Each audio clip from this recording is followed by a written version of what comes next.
Dozens of suspected drunk drivers had no choice but to give Austin police a blood sample, part of their no-refusal weekend. But last night, there were plenty of people downtown who wanted to give authorities a piece of their mind instead. Hey, hey! Oh, oh!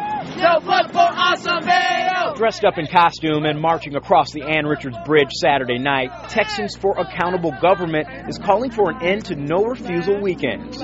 Executive Director John Bush, in his costume as a vampire, says taking people's blood when they've refused will end up costing the city. So we think that no-refusal weekends fly in the face of this transportation code, Section 724013, and we think that the city's just setting themselves up for legal action, unfortunately. Sunday morning at 5, APD wrapped up another no-refusal weekend. In all, 46 people were arrested and charged with driving while intoxicated. 30 of those people were forced by search warrant to give up blood after they initially refused either breath or blood alcohol tests. One of those drivers charged with DWI Saturday night, 21-year-old Javier Barone. He lost control of his car near 35th and Crawford and crashed into the Alexia Gavella bridal shop. He then took off on foot but was found across the street at the Randalls.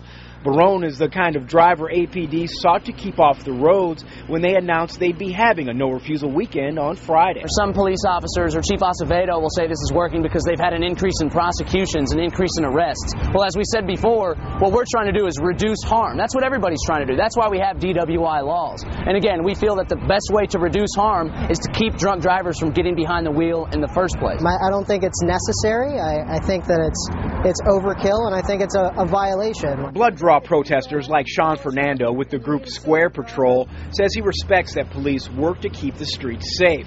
His organization provides drivers to get the person who's drunk and their car home. But he says a police officer shouldn't have the right to take a person's blood against his or her will. I appreciate the fact that we're trying to stop drunk driving. I just think that there are much more practical ways to do it than taking people's blood and violating their civil liberties. If you'd like to find out more about Square Patrol and the services they offer, or Texans for Accountable Government, you can check out this story on our website, myfoxaustin.com.